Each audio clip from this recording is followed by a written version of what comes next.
ಸ್ನೇಹಿತರೆ ಎಲ್ಲರಿಗೂ ನಮಸ್ಕಾರ. ನೋಡಿ ಸ್ನೇಹಿತರೆ, ನಮ್ಮ ಒಂದು ಭಾರತದಲ್ಲಿ ಇದೇನು ಕಾಣಿಸ್ತಾ ಇರಬಹುದು, ಜನ ಕಲ್ಯಾಣ ಸಹಕಾರಿ ಬ್ಯಾಂಕ್ ನಲ್ಲಿ ಅರ್ಜಿಯನ್ನ ಕರೆದಿದ್ದಾರೆ.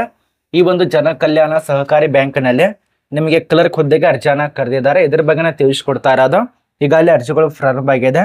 ಇಲ್ಲಿ ನೋಡ್ತಾ ಇರಬಹುದು 9/5/2025 ಅರ್ಜಿಗಳು ಪ್ರಾರಂಭ ಆಗಿದೆ ಮತ್ತು ಅರ್ಜಿ ಸಲ್ಲಿಸೋದಕ್ಕೆ ಕೊನೆಯ ದಿನಾಂಕ ಈ ಒಂದು ಅಧಿಸೂಚನೆ ರಿಲೀಸ್ ಮಾಡಿದಂತ ಅಧಿಸೂಚನೆ ಪ್ರಕಾರ 28/5/2025 ಈ ಒಂದು ದಿನಾಂಕ ನೆನಪಿನಲ್ಲಿ ಇಟ್ಕೊಳ್ಳಿ, ಕೊನೆಯ ದಿನಾಂಕ ಆಗಿರತ್ತೆ. ಸ್ವಲ್ಪ ಬೇಗ ಅಪ್ಲೈ ಮಾಡಿ, ತುಂಬಾ ಒಳ್ಳೆಯದು. ಅದೇ ರೀತಿಯಾಗಿ ನಿಮ್ಮ ಒಂದು ಕ್ಲರ್ಕ್ ಪೋಸ್ಟ್ಗೆ ಅರ್ಜಿ ಸಲ್ಲಿಸಿದ್ರೆ ಈ ಒಂದು ಜನ ಕಲ್ಯಾಣ ಸಹಕಾರಿ ಬ್ಯಾಂಕ್ ಲಿಮಿಟೆಡ್ ದಲ್ಲಿ ಅರ್ಜಿ ಸಲ್ಲಿಸಿದ್ರೆ ಅಪ್ಲಿಕೇಶನ್ ಫೀಸ್ ಅಂತ ಇರತ್ತೆ. ಅದು ಪಾವತಿ ಮಾಡೋದಕ್ಕೆ 28/5/2025 ಕೊನೆಯ ದಿನಾಂಕ ಆಗಿರತ್ತೆ. ನಿಮ್ಮ ಒಂದು downloading of call letter online ನಲ್ಲಿ ಟೆಸ್ಟ್ ಮಾಡೋದಕ್ಕೆ ನಿಮಗೆ ಸುಮಾರು 7ರಿಂದ 8 ದಿನದ ಒಳಗಾಗಿ ಇದಕ್ಕೆ ಸಂಬಂಧಪಟ್ಟಂತೆ ನಿಮಗೆ ಡೇಟನ್ನ ಫಿಕ್ಸ್ ಮಾಡಿಕೊಂಡು ಕಾಲ್ ಲೆಟರ್ನ ರಿಲೀಸ್ ಮಾಡ್ತಾರೆ. ಇದು ದಿನಾಂಕ ಬಗ್ಗೆ ಅರ್ಥ ಆಗಿದೆ ಅಂತ ಅನ್ಕೋತೀವಿ. ಮತ್ತೆ ಇಲ್ಲಿ ಖಾಲಿರುವಂತ ಸಂಸ್ಥೆ ಹೆಸರು ಜನ ಕಲ್ಯಾಣ ಸಹಕಾರಿ ಬ್ಯಾಂಕ್ನಲ್ಲಿ ಅರ್ಜಿ ಕರೆದಿದ್ದಾರೆ. ಈ ಒಂದು ಬ್ಯಾಂಕಿನಲ್ಲಿ ಅಪ್ಲೈ ಮಾಡಿ. ಕ್ಲರ್ಕ್ ಹುದ್ದೆಗೆ ಅರ್ಜಿಯನ್ನ ಕರೆದಿದ್ದಾರೆ. ಈ ಒಂದು ಕ್ಲರ್ಕ್ ಪೋಸ್ಟ್ಗೆ ಪ್ರತಿಯೊಬ್ಬರು ಅರ್ಜಿ ಸಲ್ಲಿಸಿ, ಮಹಿಳೆಯರಾಗಬಹುದು ಪುರುಷರಾಗಬಹುದು. ಇದ್ರ ಬಗ್ಗೆ ತಿಳಿಸ್ಕೊಡ್ತಾ ಇರೋದು. ಈ ಒಂದು ವಿಡಿಯೋದಲ್ಲಿ ಹೇಗೆ ಅಪ್ಲೈ ಮಾಡಬೇಕು, ಯಾವ ರೀತಿಯಾಗಿ ಅರ್ಜಿ ಸಲ್ಲಿಸೋದಕ್ಕೆ ಅವಕಾಶ ಇರತ್ತೆ, ವಿದ್ಯಾರ್ಹತೆ ಏನಾಗಿರಬೇಕು, ವಯೋಮಿತಿ ಎಷ್ಟಾಗಿರಬೇಕು, ಕರ್ನಾಟಕ ರಾಜ್ಯದಲ್ಲಿ ಎಷ್ಟು ಪೋಸ್ಟ್ ಖಾಲಿ ಇದಾವೆ, ಅಖಿಲ ಭಾರತದಲ್ಲಿ ಎಷ್ಟು ಹುದ್ದೆಗೆ ಅರ್ಜಿ ಕರೆದಿದ್ದಾರೆ, ಪ್ರತಿಯೊಂದು ಮಾಹಿತಿ ಇರತ್ತೆ. ವಿಡಿಯೋ ಕೊನೆತನಕ ಸಂಪೂರ್ಣ ಮಾಹಿತಿ ಪಡ್ಕೋತೀರಾ. ಅರ್ಧ ನೋಡಿದ್ರೆ ಯಾವುದೇ ಮಾಹಿತಿ ಅರ್ಥ ಆಗಲ್ಲ. ವಿಡಿಯೋ ಕೊನೆತನಕ ನೋಡಿ. ಮತ್ತೆ ಈ ಒಂದು ಚಾನಲ್ ಅನ್ನು ಇನ್ನೂ ತನಕ ಯಾರು ಸಬ್ಸ್ಕ್ರೈಬ್ ಮಾಡಿಲ್ಲ, ಸಬ್ಸ್ಕ್ರೈಬ್ ಮಾಡ್ಕೊಳ್ಳಿ. ಬನ್ನಿ ಸ್ನೇಹಿತರೆ, ಒಂದೊಂದಾಗಿ ತಿಳಿಸ್ಕೊಡ್ತೇವೆ. ನೋಡಿ, ಮೊದಲನೇದಾಗಿ ಇಲ್ಲಿ ಖಾಲಿರುವಂತ ಪೋಸ್ಟ್ ಹೆಸರು ನೋಡಿ. ಮೊದಲಿಗೆ ಪೋಸ್ಟ್ ಹೆಸರು ತಿಳ್ಕೊಬೇಕಾಗತ್ತೆ. ಕ್ಲರ್ಕ್ ಹುದ್ದೆಗೆ ಅರ್ಜಿಯನ್ನ ಕರೆದಿದ್ದಾರೆ.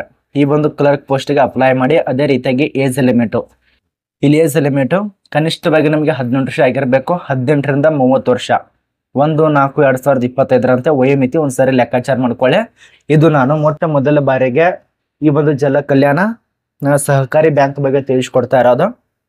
ಸಂಪೂರ್ಣವಾಗಿ ಅದು ಲಿಮಿಟೆಡ್ ಅಂದ್ರೆ ಪ್ರೈವೇಟ್ ಇರತ್ತೆ ಮತ್ತು ಗೌರ್ಮೆಂಟ್ ಇರತ್ತೆ. 50% ಅದು 50% ಅದು ಇದಾಗಿರತ್ತೆ. ಇನ್ನು ಎಷ್ಟು ನಿಮಗೆ ವಿದ್ಯಾರ್ಹತೆ ಆಗಿರಬೇಕು, ಕ್ಲಾಸ್ 1 ಗ್ರಾಜುಯೇಟ್ ಕಂಪ್ಲೀಟ್ ಆಗಿರ್ಬೇಕಾಗತ್ತೆ. ಕಡ್ಡಾಯವಾಗಿ ಗ್ರಾಜುಯೇಟ್ ಪಾಸ್ ಆಗಿರ್ಬೇಕು. ಅದ ನಂತರ ಅವ್ರು ಕೊಟ್ಟಿದ್ದಾರೆ, ಇದೇನಾದ್ರೂ ಪಾಸ್ ಆಗ್ಲಿಲ್ಲ ಅಂದ್ರೆ, ಗ್ರಾಜುಯೇಟ್ ಏನಾದ್ರೂ ಪಾಸ್ ಆಗ್ಲಿಲ್ಲ ಅಂದ್ರೆ ನಿಮಗೆ ಗ್ರಾಜುಯೇಟ್ ಇನ್ ಬ್ಯಾಂಕಿಂಗ್ ಗೆ ಸಂಬಂಧಪಟ್ಟಂತೆ ಸ್ವಲ್ಪ ನಾಲೆಜ್ ಇರಬೇಕು. ಬ್ಯಾಂಕಿಂಗ್ ವಿಷಯದಲ್ಲಿ ಪಾಸ್ ಆಗಿರ್ಬೇಕು. ಅದರಲ್ಲಿ 50% ತೆಗೆದುಕೊಂಡಿರ್ಬೇಕು. ಇದು ಏನಾದ್ರು ಇರ್ಲಿಲ್ಲ ಅಂದ್ರೆ ಇನ್ನೊಂದು ಕೊಟ್ಟಿದ್ದಾರೆ, ಗ್ರಾಜುಯೇಟ್ ಹಂಗ್ 3 ವರ್ಷ ತನಕ ಅನುಭವ ಬೇಕಾಗತ್ತೆ. ಅನುಭವ ಅಂತರೂ ಬೇಡ ನಿಮಗೆ. ಅನುಭವ ಇಲ್ಲ ಅಂದ್ರೆ ಫ್ರೆಶರ್ದವ್ರು ಅಪ್ಲೈ ಮಾಡ್ಬೋದು. ಮೇಲ್ಗಡೆ 1ನೇದು 2ನೇದು ಏನಿದೆಲ್ಲ ಇದಕ್ಕೆ ಯಾವುದೇ ನಿಮಗೆ ಅನುಭವ ಕೇಳಿಲ್ಲ.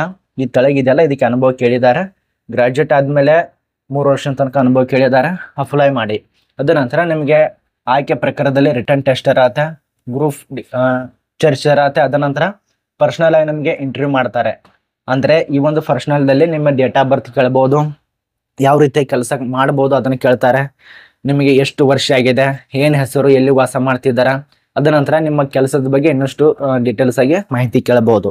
ಇದು ಒಂದು ಕಡೆ ಆದ್ರೆ, ಇನ್ನೊಂದು ಮೊದಲಿಗೆ ತಿಳಿಸ್ಕೊಟ್ಟಿರುವಂತೆ ಇದು ಕ್ಲರ್ಕ್ ಹುದ್ದೆ ಇರೋದ್ರಿಂದ ಸಂಬಳನೂ ನಿಮಗೆ ಅತಿ ಹೆಚ್ಚಿರತ್ತೆ. ಇದಕ್ಕೆ ಎಷ್ಟು ಸಂಬಳ ಇರತ್ತೆ ನಿಮಗೆ ತಿಳಿಸ್ಕೊಡ್ತಾರೆ ನೋಡಿ. ಪ್ರತಿ ತಿಂಗಳಿಗೆ ಎಷ್ಟು ಸ್ಯಾಲರಿ ಇರತ್ತೆ, ಕೆಲವು ಜನಕ್ಕೆ ಗೊತ್ತಾಗಲ್ಲ, ಇನ್ನು ಕೆಲವು ಜನಕ್ಕೆ ಗೊತ್ತಾಗತ್ತೆ. ಮತ್ತೆ ಇನ್ನೊಂದು ಹೇಳ್ಬೇಕಂದ್ರೆ ಇಲ್ಲಿ ನಿಮಗೆ ಅರ್ಜಿ ಶುಲ್ಕ ಕೂಡ ಇರತ್ತೆ. ಇನ್ನೊಂದು ಹೇಳ್ತೇನೆ, ಇಲ್ಲಿ ಪರೀಕ್ಷೆಯಲ್ಲಿ ಯಾವ ರೀತಿಯಾಗಿರತ್ತೆ ಅದರ ಬಗ್ಗೆ ಕೂಡ ತಿಳಿಸ್ಕೊಟ್ಟಿದ್ದಾರೆ. ಅದನ್ನ ಮುಂದ್ಗಡೆ ತಿಳಿಸ್ಕೊಡ್ತಾನೆ. ಮೊದಲಿಗೆ ಪೋಸ್ಟ್ ಬಗ್ಗೆ ತಿಳ್ಕೊಳ್ಳೋಣ. ಅರ್ಜಿ ಸಲ್ಲಿಸುವಂತ ವಿದ್ಯಾರ್ಥಿಗಳು ವೆಬ್ಸೈಟು ಡೇಟ್ ನೋಡಿ. ಅಪ್ಲಿಕೇಶನ್, ಮೊದಲಿಗೆ ಅಪ್ಲಿಕೇಶನ್ ನಿಮ್ಮೊಂದು ರಿಜಿಸ್ಟರ್ ಮಾಡ್ಕೋಬೇಕು. ಈ ಒಂದು ಬ್ಯಾಂಕ್ನಲ್ಲಿ ಜನ ಕಲ್ಯಾಣ ಸಹಕಾರಿ ಬ್ಯಾಂಕ್ನಲ್ಲಿ ರಿಜಿಸ್ಟರ್ ಮಾಡ್ಕೊಳ್ಳಿ. ಅಪ್ಲಿಕೇಶನ್ ಪೇಮೆಂಟ್ ಫೀಸ್ ಅನ್ನು ಕಟ್ಟಬೇಕು ಮತ್ತು ಡಾಕ್ಯುಮೆಂಟ್ಸ್ ಸ್ಕ್ಯಾನ್ ಮಾಡ್ಕೊಂಡು ಅಪ್ಲೋಡ್ ಮಾಡಬೇಕಾಗತ್ತೆ. ಅದರಲ್ಲಿ ಆನ್ಲೈನ್ ಇರೋದ್ರಿಂದ ವೆಬ್ಸೈಟ್ ನೋಡಿ. ಅರ್ಜಿ ಸಲ್ಲಿಸುವಂತ ವೆಬ್ಸೈಟು ಮುಂದ್ಗಡೆ ತಿಳಿಸ್ಕೊಡ್ತಾನೆ. ಅದ ನಂತರ ನಿಮ್ಮೊಂದು ಅಪ್ಲಿಕೇಶನ್ ಫಾರ್ಮ್ಗೆ ಸಂಬಂಧಪಟ್ಟಂತೆ ರಿಜಿಸ್ಟರ್ ಮಾಡೋ ಸಮಯದಲ್ಲಿ ಏನೇನು ಬೇಕಾಗತ್ತೆ ಮತ್ತು ಅಪ್ಲಿಕೇಶನ್ ಅರ್ಜಿ ಸಲ್ಲಿಸುವಂತ ಲಿಂಕ್ ನೋಡಿ. www.gsblbank.com ಗೆ ಭೇಟಿ ನೀಡಿಕೊಂಡು ಅರ್ಜಿ ಸಲ್ಲಿಸಿ. ಇದೊಂದು ವೆಬ್ಸೈಟ್ ಆಗಿರತ್ತೆ. ಏನು ಅದೇ ರೀತಿಯಾಗಿ ಇಲ್ಲಿ ಎಷ್ಟೆಷ್ಟು ನಿಮಗೆ ಅರ್ಜಿ ಶುಲ್ಕ ಇರತ್ತೆ, ಅರ್ಜಿ ಶುಲ್ಕ ಪಾವತಿ ಮಾಡಂತ ಹೇಳಿದ್ದಾರೆ. ಅರ್ಜಿ ಶುಲ್ಕ ನೋಡಿ ಎಷ್ಟೆಷ್ಟು ಇರತ್ತೆ. ಎಲ್ಲ ಒಂದು ಅಭ್ಯರ್ಥಿಗೆ GST ಪರೀಕ್ಷಾ ಶುಲ್ಕ ಅಂತೇಳಿ 750 ತನಕ ಪಾವತಿ ಮಾಡ್ಬೇಕಾಗತ್ತೆ. ಎಷ್ಟು ಹೇಳಿ? 750 ರೂಪಾಯಿ ಎಲ್ಲ ಒಂದು ಅಭ್ಯರ್ಥಿಗೆ 750 ರೂಪಾಯಿ ಆಯ್ತು. ಅದ ನಂತರ ಉಳಿದಂತ ಅಭ್ಯರ್ಥಿಗೆ 1 ರೂಪಾಯಿ ಕೂಡ ನಮಗೆ ಇರೋದಿಲ್ಲ. ಶುಲ್ಕದಲ್ಲಿ ವಿನಾಯಿತಿ ಕೊಟ್ಟಿದ್ದಾರೆ. ಅಂದ್ರೆ ಇಲ್ಲಿ OBC ವರ್ಗದವರಿಗೆ ಅವಕಾಶ ಇರತ್ತೆ, ಇಲ್ಲಿ ಅರ್ಜಿ ಶುಲ್ಕ ಕಟ್ಟಬಹುದು. SC, ಅದ ನಂತರ ST ಅಭ್ಯರ್ಥಿಗಳಿಗೆ, ಅದ ನಂತರ EWS ಆಗ್ಬಹುದು. ಅದೇ ರೀತಿ ಮಾಜಿ ಸೈನಿಕ ಅಭ್ಯರ್ಥಿಗಳು, ಎಕ್ಸ್ ಸರ್ವಿಸ್ ಮಂದವರಿಗೆ ಇಲ್ಲಿ ಇರತ್ತೆ. ಮಹಿಳಾ ಅಭ್ಯರ್ಥಿಗೆ ಇದನ್ನೆಲ್ಲ ತೆಗೆದುಕೊಂಡು ಆನ್ಲೈನ್ ಮುಖಾಂತರ 750 ರೂಪಾಯಿ ಪಾವತಿ ಮಾಡಿ ಈ ಒಂದು ಅಭ್ಯರ್ಥಿಗೆ ಅರ್ಜಿ ಶುಲ್ಕ ಇರೋದಿಲ್ಲ. ಇದು ನಮಗೆ ಕ್ಲಿಯರ್ ಕಟ್ಟ ಮಾಹಿತಿ ಅರ್ಥ ಆಗಿದೆ ಅಂತ ಅನ್ಕೋತೀವಿ. ಅದರ ಬಳಿಕ ಅದ್ರ ಬಗ್ಗೆ ತಿಳಿಸ್ಕೊಟ್ಟಿದ್ದಾರೆ ಅಪ್ಲಿಕೇಶನ್ ಫೀಸ್ ಬಗ್ಗೆ, ನಾನು ಅದನ್ನೇ ತಿಳಿಸ್ಕೊಟ್ಟಿರೋದು. ಅದೇ ರೀತಿಯಾಗಿ ನಿಮ್ಮ ಒಂದು ಫೋಟೋ ಕಾಪಿ ಯಾವ ರೀತಿಯಾಗಿ ಎಷ್ಟಲ್ಲಿ ಇಮೇಜ್ ಇರತ್ತೆ ಅದನ್ನ ಅಪ್ಲೋಡ್ ಮಾಡ್ಬೇಕಂತ ತಿಳಿಸ್ಕೊಟ್ಟಿದ್ದಾರೆ.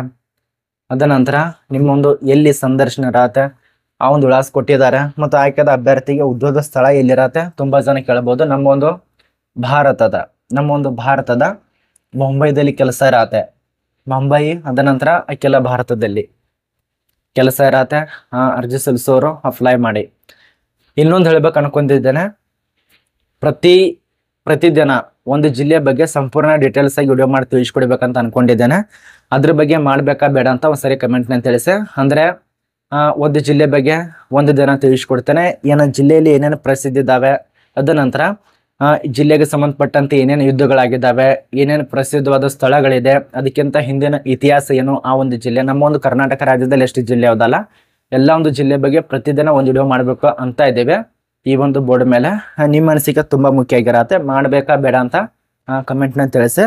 ಆ ಒಂದು ವಿಡಿಯೋ ಎದಕ್ಕೆ ಯೂಸ್ ಆಗತ್ತೆ ಅಂದ್ರೆ ಮುಂದ್ಗಡೆ ನೀವು ಸರ್ಚ್ ಮಾಡ್ತಾ ಇರ್ತಾರ, ಅಂದ್ರೆ ಕರ್ನಾಟಕ ಇತಿಹಾಸ ಬಗ್ಗೆ ಸರ್ಚ್ ಮಾಡ್ಬೇಕಂತ ಅನ್ಕೋತಾ ಇರ್ತಾರ, ನಿಮ್ಗೆ ಸಿಗ್ತಿರಲ್ಲ. ಅಲ್ಲಿ ಬುಕ್ ನೋಡ್ತೀರಾ, ಇಲ್ಲಿ ಬುಕ್ ನೋಡ್ತೀರಾ, ಎಲ್ಲಿ ಕೂಡ ಸಿಗೋದಲ್ಲ. ನೀವು ಈ ಒಂದು ಚಾನಲ್ ಅಲ್ಲಿ ಇರುವಂತ ಮಾಹಿತಿ ತಿಳ್ಕೊಂಡ್ರೆ ಪ್ರತಿಯೊಂದು ಜಿಲ್ಲೆ ಬಗ್ಗೆ ನಿಮಗೆ ಪ್ರತಿಯೊಂದು ಮಾಹಿತಿ ಅರ್ಥ ಆಗತ್ತೆ. ಅದೇ ಒಂದು ಕಾರಣಕ್ಕಾಗಿ ದಿನನಿತ್ಯವಾಗಿ ಒಂದು ಜಿಲ್ಲೆ ಬಗ್ಗೆ ಮಾಹಿತಿ ತಿಳಿಸ್ಕೊಡ್ಬೇಕಂತ ಇದ್ದೀವಿ. ಒಂದು ಕಮೆಂಟ್ನ ತಿಳಿಸಿ ಮಾಡ್ಬೇಕಾ ಬೇಡ ಅಂತೇಳಿ. ಅರ್ಥ ಆಗಿದೆ ಅಂತ ಅನ್ಕೋತೀವಿ ನಾನು ಏನು ಹೇಳ್ತಾ ಇದ್ದೇನೆ ಅಂತೇಳಿ. ಮತ್ತೆ ಇಲ್ಲಿ ಖಾಲಿರುವಂಥ ಟೋಟಲ್ ಪೋಸ್ಟ್ ಇಷ್ಟೇ ಪೋಸ್ಟು ಅಷ್ಟೇ ಪೋಸ್ಟ್ ಅಂತ ಯಾವುದೇ ರೀತಿಯಾಗಿ ಮೆನ್ಷನ್ ಮಾಡಿಲ್ಲ ಇವರು. ಸುಮಾರು ಟೋಟಲ್ ಆಗಿ ನಿಮಗೆ ಹೇಳ್ಬೇಕಂದ್ರೆ ಈ ಒಂದು ಜನ ಕಲ್ಯಾಣ ಸಹಕಾರಿ ಬ್ಯಾಂಕ್ನಲ್ಲಿ ಸುಮಾರು 1,000ಕ್ಕಿಂತ ಅಧಿಕ ಪೋಸ್ಟ್ ಇರತ್ತೆ. ನಿರ್ದಿಷ್ಟ ಅಂತೂ ಪಡಿಸಿಲ್ಲ ಇವರು. ಸುಮಾರು 2,000 ಇರ್ಬೋದು ಅಥವಾ ಇಲ್ಲಿ 1,000 ಇರ್ಬೋದು. ನೀವು ಎಷ್ಟು ಆಯ್ಕೆ ಆಗ್ತಿರಲ್ಲ ಅವ್ರು ಸೆಲೆಕ್ಟ್ ಮಾಡೇ ಮಾಡ್ತಾರೆ.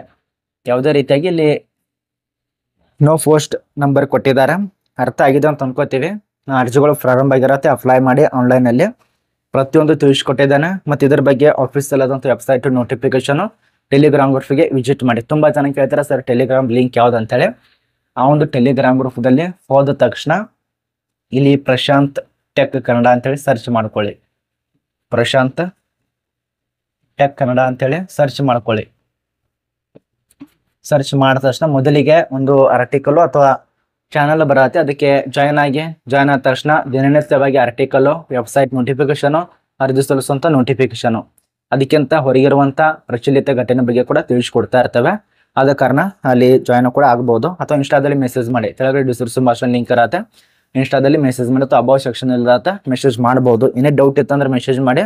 ಸುಮ್ಮನೆ ಹಾಯ್ ಹಲೋ ಅಂತ ಮೆಸೇಜ್ ಮಾಡಿದ್ರೆ ರಿಪ್ಲೈ ಬರಲ್ಲ. ಏನು ಕ್ವಶನ್ ಕೇಳಬೇಕಲ್ಲ ಅಷ್ಟೇ ಕ್ವಶನ್ ಕೇಳಿ